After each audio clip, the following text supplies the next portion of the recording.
Hey there, Ditraina X and Elrica X are here, let's see what they do. First, Ditraina. Ditraina is a hunter who tries to do everything bow related in the team.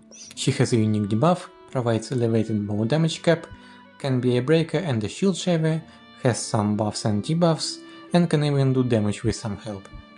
And while it's cool and all, it feels like she is behind meta. But we'll get to it. Okay, her passive skills. Ditraina's main thing is collecting intuition points by critting. These points enable the passive, letting her hit more elemental weaknesses, and, most importantly, add half of her elemental attack stat to her physical attack. This is cool, but this alone isn't enough to make her a self-reliant DPS. Another thing she has is an elevated bow damage cap for the front row, passive and active, and that's rather huge. And here is the passive, which gives her intuition. She can get crits easily, so it's incredibly easy to fulfill as well. Next, Ditraina has some bow-specific support skills. Full team attack and bow damage up helps cap everything effortlessly with huge up.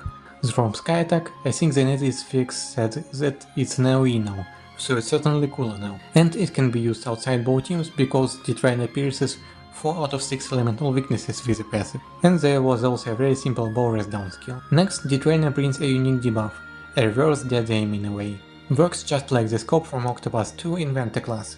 All incoming hits on the enemy become crits, simple as.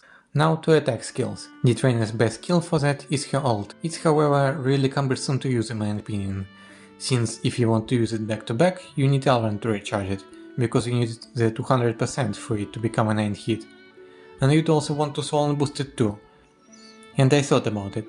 I think even with all the bonuses she has, you need a potency buff for the ult. But in exchange you are guaranteed to hit the whatever higher damage cap you can give her 18 times across the break.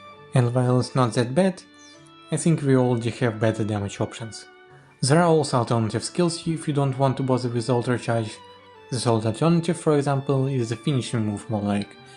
This one I don't think you need to summon, and there are some other options.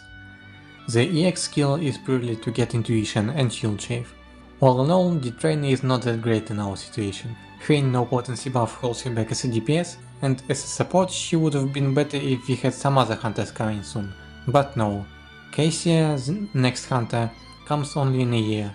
I guess we're also expecting her mini 6-star upgrade, but I don't expect anything groundbreaking from her. And now to Elrica EX. Elrica EX is surprisingly good. I'm surprised she fell off in GP over time.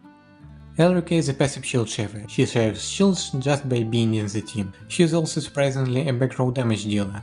It's a little tricky to buff her, but the results can be quite amazing. She also has some basic buffs and debuffs. And, most importantly, she has a self-potency up ult, and despite its duration being only 2 turns, it's surprisingly effective if I understand everything correct. Still, immediate shadow slowly encroaches over our ruby supply, eager to overtake the shield shaver role. Elrica's passives. Those two define her basically. The first makes her follow up with an AoE shield shave after each ally's turn. The second turns her shield shave into a nuke basically. One important distinction with her is that unlike other follow-ups we had, Elrica follows up herself, using her own stats. Previously, if Nefty, for example, used an axe skill with Casti in team, Nefty would do the follow-up as well. Casti just made it possible. Elrica also has a small tank help passive, so you place her behind tanks if you use one. Elrica has a from Sky attack. There is nothing new about these attacks. The countdown one is similar to one Solon has, but it has more hits. And you know what's the coolest part? These attacks all get stronger from Elrica's potency ult. So imagine this scenario. First break turn. Let's say Elrica breaks with her from Sky attack. Then she goes first and uses her ult from the back. 4 teammates go and she follows them up. That's 4 hits. Next turn, 2 hits from Sky attack, 4 hits countdown attack, Elrica herself can use a 6 hit and do 3 more follow-ups. That's 19 hits across 2 turns. All likely hitting damage cap because that's a whole 150% potency bonus. Just buff her before that. I'm just theorizing here, but that looks possible, doesn't it? Even so, I heard people saying she'll fall behind. And I get why. You want Black Knight, you want Padis, Kaine, another support group, and there's simply no place for one more DPS. A tricky to use at that as well. So yeah, I take her only for the love of the game and team building, because I like her concept, but for free-to-play strictly meta players, skip.